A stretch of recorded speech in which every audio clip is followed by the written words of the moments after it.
my name's Monica, and this is what I've made in the past year and a half-ish. I'm doing this because I didn't do one last year, and I've made a lot of stuff, and I figured I'd just start with a video like this, and then I'm also going to make a bunch of videos about how I made certain things. So let's get into it. So the first, I made this. It's the Adria sweater by Kenzia Nadion, and it was in a magazine, and I made it with the Rococo Pima Cotton 100, and I originally made it with a different yarn. I'm a silly goose. So the first sweater that I made was in the Pima Cotton by Barocco. I don't know if that was pronounced right. And the second one was in the Cotton Cashmere Blend. Now, I have no idea what yarn I used. I threw out all the labels and didn't keep track of it.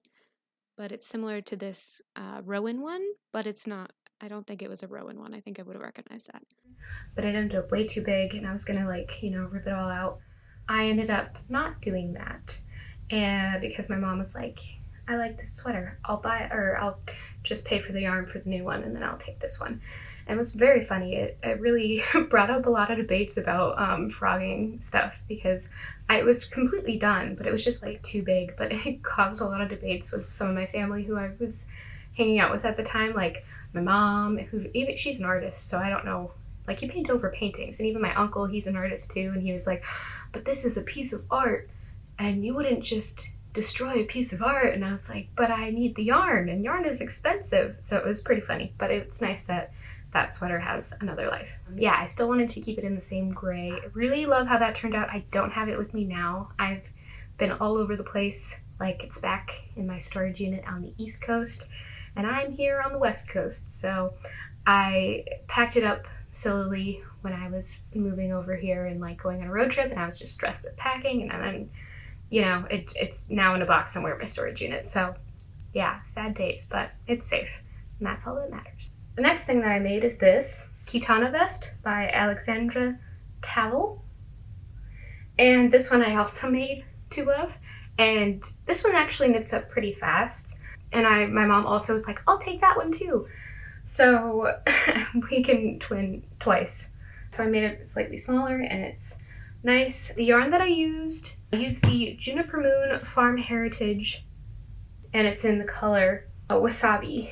And I overall like how this turned out. It's a different yarn than what the yarn is recommended, and honestly, I kind of am not in love with my yarn choice. See, I tend to prioritize like softness. But after making this vest, it's kind of taught me this lesson of I need to focus on the structure of the yarn too, because, I mean, the cables stand out enough. Oh, this was my first cabling project, so that was fun. But they stick out enough. I don't know if I like flatten them a bit, but they pop out more in the like sweater that the original designer made. And it's because I used a smaller yarn, and I keep choosing yarns that are not the yarns that they recommend, because I like to go to yarn shops and like feel everything. Also, it pills a lot. Like, you can kind of see it's pilling a bit, but I mean, I can just, pull that off. So it's really soft. What was I saying? Oh, so I like to buy yarn in stores. I just end up buying what is theoretically the same weight of yarn, but yarn, even with like the type of yarn that it is, it can vary. So I should have potentially double held this yarn, but instead I like did a bunch of math with my family about how to make it the right size, and then that was the whole thing about running out of yarn and blah blah blah. But I have a video that should be out eventually about this, and just kind of knit along with me and chill knit vibes. So if you want to see that, feel free. Overall, I'm happy with it. I wanted it to be more vest-like, and I think that also was affected by the yarn choice. It's like, because of the weight of the yarn used for the pattern was thicker, therefore they popped more. Even though this is a vest and the other one that I made, that gray one, they're different. It's like that's advertised as a top, and this is advertised as a vest. They're the same type of construction. Yeah, I was blocking them at the same time and kind of realized that, and I was bummed because I wanted a vest with this, but it's definitely, I mean, it's still a vest, but it's definitely not as vesty as I wanted. But I kind of fulfilled that want with another one of my knits that I'm going to show after. So before that, I made this shawl, and I made it with some yarn that I got in New Mexico. So that I got the yarning Colorado. The gray one, I don't know when I got that yarn. I do remember. So I got the first set of gray when I was on a trip in California to Santa Cruz. There we go. And then I got the second stuff in upstate New York. That's a lie, Massachusetts. I believe Lenox, or close to there. It was a really, really cute little yarn shop. Highly recommend. If I knew the name, would tell you. But this one, I made this before those two, and I made it because I had found it and it was on in my queue, and I wanted to make it eventually. And then when I was in New Mexico visiting my aunt and uncle in Silver City, New Mexico, they have a friend who used to run a yarn shop. Now it's not a thing anymore. This was like 2 Christmases ago, which is real bummer. But we went in and we talked to them a lot, and then we went back after I looked at what I wanted, and my mom bought me this yarn for Christmas. And I even have this type of yarn these are all the same brand, but this one I had originally planned to make it with a black, part of it with a black, or like the darker stuff, but my mom and the people who own the yarn shop convinced me to use this variegated stuff, and I'm so happy they did because it is absolutely gorgeous. Ooh, what's that? Got like frosting on it or something. Where did that come from? I don't remember having lime green frosting, but whatever. This has like linen in it. My only problem with this one is that it ended up really long and not as like wide. I think I sized down the needles because I thought that it made gauge better, but then I feel like this ended up a lot longer, and I tried to block it out, but I think I ended up stretching it out a little bit. But overall I'm happy with it. It just doesn't fit necessarily the absolute best, but actually this might have been the first cabling I did, so that was really fun.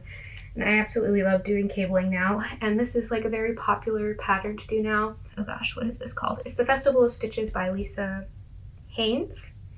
And I put it in my Ravelry. I'm trying to be better about that because I'm so bad about keeping track of what yarn I have and haven't used. So I use the Monostel, I use this, and it's Milo.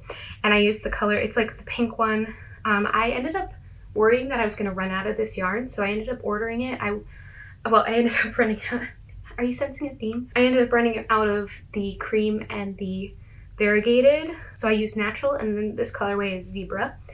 And I ended up running out of both, and I ended up emailing the yarn shop and got some more balls of yarn from the same colorway and dye lot. I've gotten really good at looking up yarns and tracking them down from different colorways and stuff. It's a process, but she didn't have any more of this linen-y one, which was a real bummer, but I ended up ordering it from another place, and it was a very different color. It was more of a orange than a pink, but thankfully I didn't run out of this one. I was kind of worried about it, so I didn't make these as wide as I probably could have. Honestly, very fun to knit. It's good for when you want something that's kind of easy but like keeps you interested, because there's always stuff.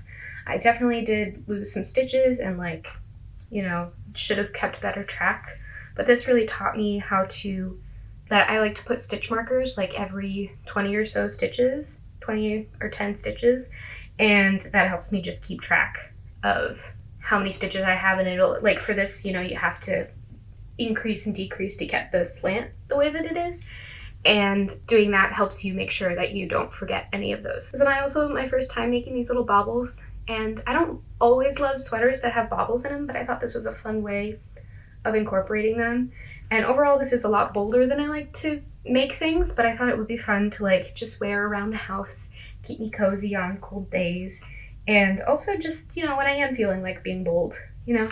I also love that it has a tassel, and she does a really great job in the pattern of you can base it more off of the weight of yarn and what you have. I just couldn't be bothered, and I ran into issues because of that. The one with linen in it is a bit more rough, but it still feels nice. It's not too scratchy. I can be really picky about that.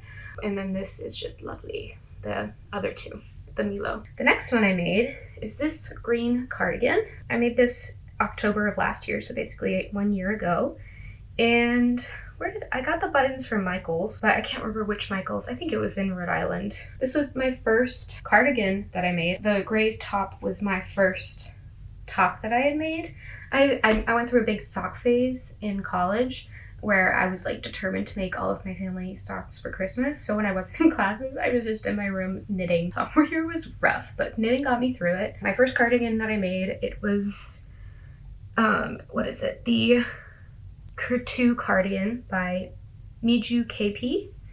And this one was really cool to make because you start it by just making the little band up here and then casting on stitches. It just becomes a whole cardigan. You start off with this weird L-shaped thing, and it was really cool. And then the sleeves, you don't have to pick up stitches, which with the gray sweater I found that it was very annoying to have to like pick up stitches to make the edges go in because I had to do it over and over again. I also have a video, I think I probably have a video that will be up or is up of me making that one. I had to redo that so many times to like picking up stitches off of just a regular edge. So any cardigan or top that just makes it easy to cast the stitches on or like pick up stitches or whatever, I'm so down for. I knew I was gonna make it more cropped because I wanted a more cropped look. I had like a very specific idea in mind and I scoured Ravelry for like the perfect pattern and I laid it on this one. I just think it's really lovely, but I totally forgot to, you know, space out the buttonholes. So the buttons are a little not spaced out right, but you can't really notice. The sleeves are slightly long, and then I need to get better at, I don't think I ended up sizing down on the needles for the ribbing, and I really should have and then I also get really paranoid about edges being too tight because I've done that with past projects. Oh, I did make one sweater once before and it ended disastrously. It ended up way too big, but it was also a one size fits all, but it ended up way too big and it was a whole thing. Turns out I twisted my stitches. Didn't know for years. So these are like the first projects that I've really made since I've stopped twisting my stitches. Like these I made and the stitches are twisted. They do look pretty nice though. It's just like a different fabric and like things end up a lot longer because of it. So these are a little too big for me, but I can't bear to part with them. I think I might put elastic in these, but I also just usually like to roll them up. And the sleeves did end up a little bit long because after I blocked it, I wore it for a while not blocking it because I was lazy, and then I did block it, and then now they're a little long. So lesson learned, make them a bit shorter because they will get bigger in blocking. I used the Hardwick, it's the Webb's brand, Valley Yarns. I bought it, so I bought this from the Webb's store actually. So if you go to yarn.com, that's Webb's, and I highly recommend going to their store. It's like in Massachusetts. I've gone there a couple of times. We used to go on trips for like my brother's hockey games and stuff, and me and my mom would go and be just like drooling. It's a wonderful place to go, and it can be a really pretty drive if you don't go on the highway and go like the back roads. So I bought that. It's like got rayon in it, which I'm not a huge fan of not using natural fibers, but it will mean that it lasts longer. And then I did knit it with mohair. I honestly don't know if I'll be able to find the colors, but I'll put them up there. And honestly, it's not like the softest thing ever, but it is tolerable. But whenever I have my family feel it, they like get really surprised because they're like, it's not that soft, Monica. And I am the queen. I've always been a very textile based person and like feeling wise and stuff. And this combo, it's nice, but not like the softest. But I can tolerate it against my skin. It was my first time using mohair, and I didn't know that because it's a 100% mohair thing, but I didn't realize mohair could be as soft as it can be. So I think in the future, I don't think I will use that mohair that much, but it's like a reasonable price and it's not the worst. And it looks beautiful. It looks absolutely gorgeous. It's just not super duper soft. And I do wear it quite a bit. I wore it on St. Patrick's Day. It was great. I guess I'll talk about the socks. I combined two patterns. They're based off of a picture that I saw. It was a woman made these socks combining the Bonnie Birds pattern and and she made them like thigh-high socks, and I loved it. And I sent her a message on Ravelry and she never responded. So I was like, you know what? I think I can make this work. So I found a pattern that was for knee-high socks, but all the ones that I found, they were toe up, whereas the Bonnie Birds was like down. So I ended up combining the two, and I just did it toe up and like did the Bonnie Birds pattern upside down from the book. So it ended up working out well. They're a little tight, and I don't wear them that often because like I don't know where I would wear them, but I just thought they were so pretty. And then also keeping them up, like having them stay up, is a little tough. So any recommendations for that? I did buy some garters, but I don't know. I need to get more confident to wear them because yeah, they're a look, but I love them so much. And I absolutely cannot remember what yarn I used for those. I just bought it off of Webs. I actually probably have a record of it, so I'll put the name here. Next up, I made this. It's just a cowl. I fell in love with the pattern. I don't really wear cowls, so I don't know if I'll wear this very much, but I just had to make it. Loved the inside and everything. And I used just the kit that they have. It's really beautiful. Pacific Coast Knits, I think. Yeah, sorry, I've got fuzz in my nose. It's Pacific Coast Knits thing, pretty great. I did knit it like all the way up, basically to here. And then realized that like I didn't love how the color work was looking because you could see the floats. And in the pattern, it has a way to do color work where you basically create like another web behind it. You don't have to have floats between your color work. It's really cool. I was too lazy to learn it when I was doing it the first time because I think I was watching something and I knew it was something when I was learning something new. I couldn't watch the thing, so I was like, I'm just gonna do it. And then I wasted a bunch of time. So do it right the first time so you don't have to do it again. So I ended up undoing it and then redoing it with the floats, and it makes the bees just look so lovely. And I'll insert pictures of how the back looks because it's gorgeous. And I mean, you don't see it because you end up seeing everything up because like there's this beautiful, like, looks like a beehive look. Still not the best. There's like little bits that, I don't know, where the tension is kind of messed up and I need to work on that more or better, but it's a me thing. So I think it's too loose. I just get really paranoid, and honestly, you can only really see it in some of the individual stitches, but I just get so paranoid about it getting too tight and like, you know. Yarn is really lovely. It does bleed a little bit, so I think it got a bit wet just when I was doing the project, and so there's some weird like coloring things that happen to the white, and I don't know, I'm surprised that that happens as much as it did, and there was a good amount of bleeding, but I think because it soaks, the yellow just kind of goes into the cream, like it just adds the faintest hue. So you can't really tell that it looks different, but definitely when you take the ball of white yarn and like compare it to this, it's definitely been dyed, which isn't like the biggest deal, but I just wouldn't think that because it's like the kit that is like made for this pattern that it would bleed as much as it does. Maybe that's just a me thing. And it said that you didn't have to wash the yarn before making it, but I think if I were to do this again, maybe I would wash it again, or wash it before I do that because it does bleed. I love the color work. I love the pattern. I'm just a color pattern. I don't know. I just like this kind of color work stuff. And I love the variegation in the yarn.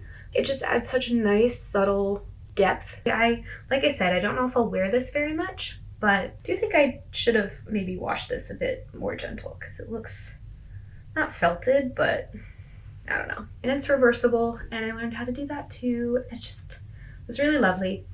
It smells like lavender now. So yeah, that's that.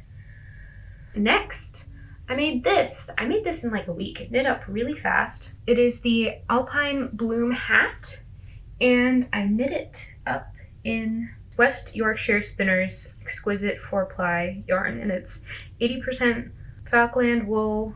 Falkland? Yeah, 80% Falkland wool and 20% mulberry silk. And it is a very lovely yarn. I did this in a ball.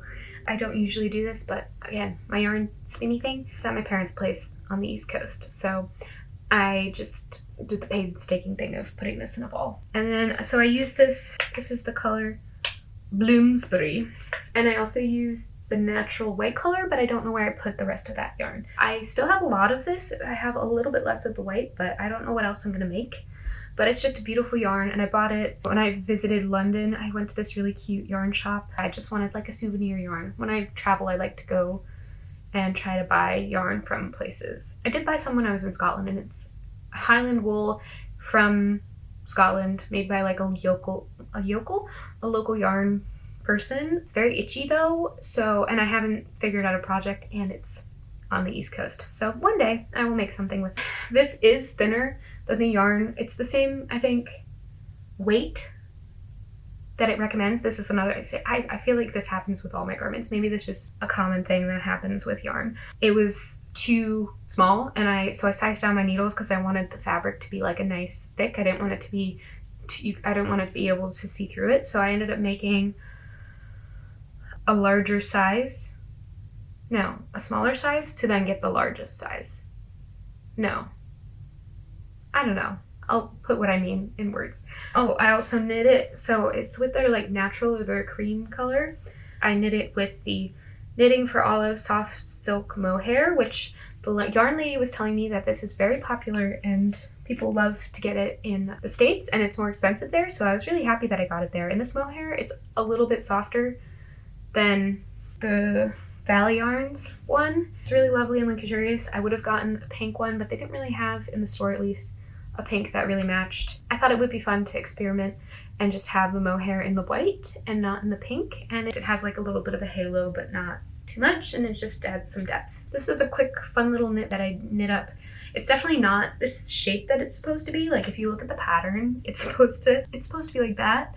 But because the yarn was smaller and I sized down, I made bigger size than I would have, and so it made it longer too. But now it's just a cute little beanie that I can wear like this, which I usually love wearing beanies, and I think it'll be nice, and it's kind of hipstery. Usually I go for solid ones, but it's going to be fun to experiment with this in my wardrobe when it gets cooler. So I made that when I was waiting for some blocking things, stuff to block the hat, the sweater, and my cowl. And this was the other thing I was waiting to block. I knit up the hat while I was working on this.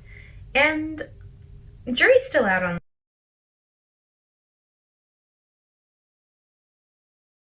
the sweater. I don't know, the lighting's not the best. Oh well. I don't have the name with me. It's this one. And I made it with the Valley Yarn Hardwick. And it's really soft, it's really lovely, and I got this yarn from Webs. I went there with my brother and my mother, and I wasn't expecting to pick up stuff, but then I found this yarn and fell in love, and it's just really beautiful, and the sweaters just got such cool texture. Now, I just finished it, I blocked it up. It fits a little weird.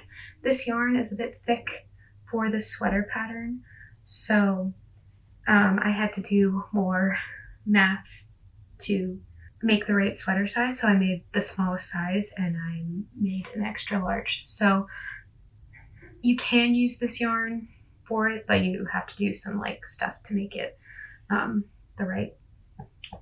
Yeah, so overall it turned out pretty well. I feel like once I got, like, one side is a little different than the other, and like the shoulder part wibbles a bit because, well, the gauging is a bit weird because you're supposed to do the lacing a bit tighter than you, and then do the canvas stitch a bit looser.